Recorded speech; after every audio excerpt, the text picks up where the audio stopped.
تو تبلیغ کا مقصد ہے لوگوں کا رخ اللہ کی طرف پھیرو۔ جو کام پیسوں سے نہیں ہوتے، جو کام حکومتوں سے نہیں ہوتے، اور جو کام تمہارے اپنی محنتوں سے نہیں ہوتے، وہ تمہاری نمازوں سے اللہ بنائے گا، وہ تمہارے سجدوں سے، تمہاری دعاؤں سے، تمہارے رکوع سے اللہ تعالیٰ کرے گا۔ 5 وقت کی نمازیں ہیں، 5 وقت کی۔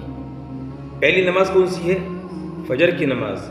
حدیث میں آتا ہے کہ جس نے صبح کی نماز نہیں پڑھی، وضو بھی نہیں کیا اور اٹھ کر اللہ کا نام بھی نہیں لیا، وہ آدمی ایسا ہے کہ جس کے کانوں میں شیطان نے پیشاب کر دیا۔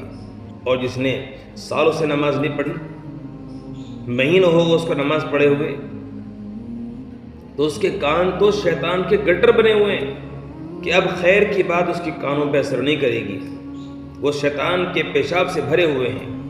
اس کا کان، حدیث میں آتا ہے کہ فجر میں اور عصر میں فرشتوں کی تبدیلی ہوتی ہے۔ جب شام کو فرشتے اللہ کے پاس پہنچتے ہیں تو اللہ رب العزت جاننے کے باوجود فرشتوں سے پوچھتے کہاں سے آ رہے ہو، کس حال میں میرے بندے کو چھوڑا۔ اللہ رب العزت جاننے کے باوجود پوچھتے ہیں تو فرشتے فرماتے کہ اللہ عصر کی نماز پڑھ کے چھوڑ کر آئے ہیں، کہ عصر کی نماز پڑھ رہا تھا۔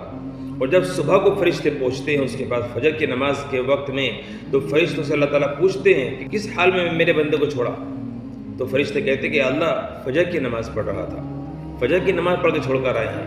اور جو بے نمازی ہے، جو نمازی نہیں پڑھتا، اس کے بارے میں کیا ہے کہ وہ پوچھتے کہ کہاں سے آ رہے ہو، تو اللہ تعالیٰ سے فرشتے کہتے ہیں اللہ جم میں تھا، سو رہا تھا، موبائل چلا رہا تھا، فلمیں دیکھ رہا تھا، عیاشی کر رہا تھا، سگریٹ پی رہا تھا۔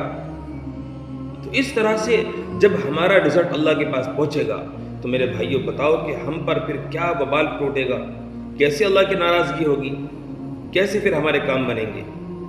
تو اس لیے میرے عزیزوں، سب سے پہلے اپنی نمازوں کو درست کرو، اپنے نمازوں کو کامیاب بناؤ۔